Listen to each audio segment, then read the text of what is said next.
সম্প্রতি দেশে ফিরেছেন জনপ্রিয় ইসলামী আলোচক মিজানুর রহমান আজহারী। দেশে ফিরেই ২৭ ডিসেম্বর রাতে কক্সবাজারে এক তাফসিরুল কোরআন মাহফিলে যোগ দেন তিনি। দীর্ঘ ৫ বছর পর দেশের মাটিতে আবারও আজহারীর মাহফিল হওয়ায় দূর দূরান্ত থেকে লাখ লাখ ধর্মপ্রাণ মানুষের জমায়েত হয় সেখানে। ভক্ত জনতার ভিড় ঠেলে মঞ্চে উঠতেই রীতিমতো হিমশিম খেতে হয় আজহারীকে। মাহফিল থেকে জাতীয় ঐক্যের ডাক দিয়েছেন জনপ্রিয় এই ইসলামী বক্তা। তিনি বলেন, দেশে শান্তিপূর্ণ বসবাসের জন্য জাতীয় ঐক্যের চাইতে মোক্ষম হাতিয়ার আর কিছুই নেই। এজন্য দেশের এমন সময়ে দলমত নির্বিশেষে সবাইকে ঐক্যবদ্ধ হতে হবে। যে কোনো ধরনের কনস্পাইরেসি, ষড়যন্ত্র, আধিপত্যবাদ মোকাবেলায় জাতীয় ঐক্যের চেয়ে মোক্ষম হাতিয়ার আর নাই। মিজানুর রহমান আজহারী বলেন, গত ৫০টি বছর দেশে নৈরাজ্য চলেছে একমাত্র অনৈক্যের কারণে। সাম্প্রতিক সময়ে নোবেল বিজয়ী ব্যক্তিত্ব প্রফেসর ডক্টর মোহাম্মদ ইউনূসের কথাই গোটা দেশ ঐক্যবদ্ধ হয়েছে।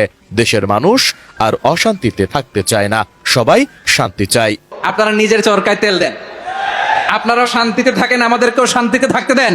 এ সময় ভারতকে উদ্দেশ্য করে মিজানুর রহমান আজহারী বলেন, আমাদের দেশ নিয়ে আমাদের যতটা না টেনশন, প্রতিবেশী দেশের তার চেয়ে বেশি টেনশন।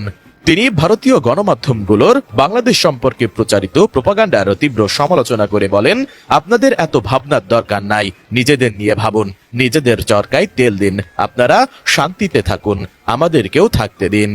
আমাদের প্রতিবেশী দেশকে বলতে চাই, আমাদের দেশ নিয়ে আপনাদের ভাবার দরকার নাই, নিজের চরকায় তেল দেন, নিজের দেশ নিয়ে ভাবেন। মাহফিলে হযরত মুহাম্মদ সাল্লাল্লাহু আলাইহি ওয়াসাল্লাম, সাহাবী হযরত ওমর ফারুকের জীবনী সহ বিভিন্ন ইসলামী বিষয় ও ২০২৪ এর গণ অভ্যুত্থান সম্পর্কেও আলোচনা করেন তিনি। এর আগে গত ২৬ ডিসেম্বর দেশে ফেরার কথা জানিয়ে নিজের ভেরিফাইড ফেসবুক পেজে আজহারী জানান, আলহামদুলিল্লাহ, নিরাপদে দেশে এসে পৌঁছালাম। দীর্ঘ ৫ বছর পর বাধাহীনভাবে আবারও প্রিয় মাতৃভূমিতে তাফসিরুল কোরআনের মহতী আয়োজনে অংশগ্রহণ করছে। তিনি সেখানে ২৭ ডিসেম্বর কক্সবাজারের মাহফিলে অংশ নেওয়ার কথাও উল্লেখ করেন।